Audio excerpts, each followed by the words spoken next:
Christophe Glaise s'est retrouvé dans une histoire qui le dépasse complètement, l'histoire des tourments diplomatiques entre Paris et Alger. Christophe Glaise, 36 ans, est un journaliste sportif français. En juin 2025, il a été condamné par la justice algérienne à 7 ans de prison pour apologie du terrorisme et possession de publications à but de propagande nuisant à l'intérêt national.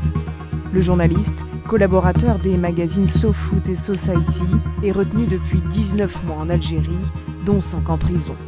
Il attend, dans sa cellule de Tizi Ouzou en Kabylie, son procès en appel qui doit se tenir le 3 décembre. Que lui reproche la justice algérienne et le réchauffement des relations entre Paris et Alger peut-il jouer en sa faveur ? On vous explique. On reproche à Christophe Glaise des contacts qu'il a noués avec des dirigeants de la JSK.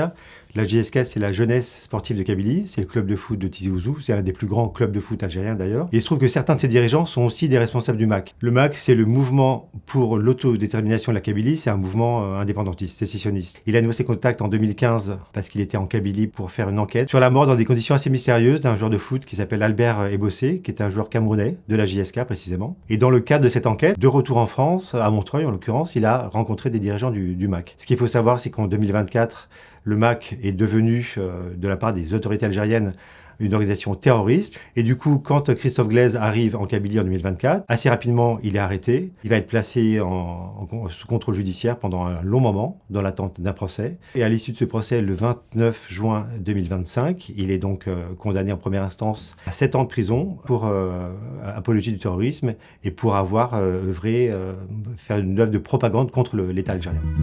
Ce qu'il faut avoir en tête, c'est que Christophe Glaise s'est retrouvé au mauvais endroit, au mauvais moment, et a subi de plein fouet les secousses diplomatiques franco-algériennes.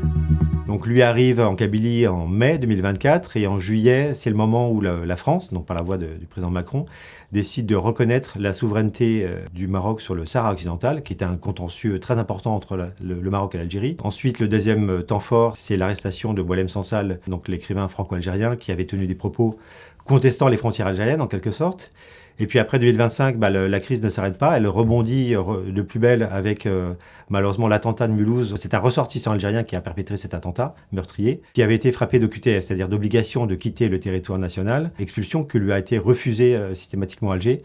Donc c'est l'objet déjà d'un contentieux avec le ministère de l'Intérieur de l'époque, qui est donc à ce moment-là Bruno Retailleau. Et puis il y a un petit moment d'accalmie et patatras, l'arrestation d'un agent consulaire algérien sur le sol français, qui est suspecté d'avoir participé à l'enlèvement, au kidnapping d'un influenceur et d'un opposant algérien qui s'appelle Amir DZ.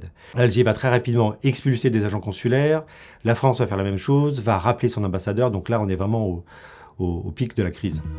Le 12 novembre 2025, l'écrivain franco-algérien Boualem Sansal a été gracié par l'Algérie après y avoir passé 1 an en prison.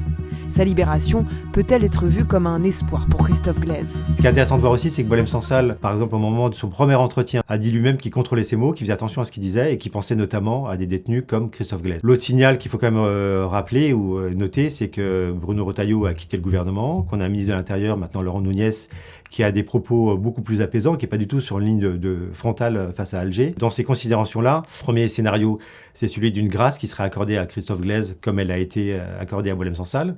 Deuxième scénario positif ou optimiste, c'est en quelque sorte une sorte de remise de peine. Après, dans l'histoire des relations franco-algériennes, elles sont faites de haut et de bas, c'est vraiment tout sauf un long fleuve tranquille. Donc il ne faut pas non plus exclure un troisième scénario qui, lui, celui que redoutent ses proches et tous les soutiens de Christophe Glaise, ça serait une confirmation de cette peine donc, en appel, voire un alourdissement de cette peine. Sa famille et ses avocats espèrent un 4e scénario, l'acquittement de Christophe Glaise.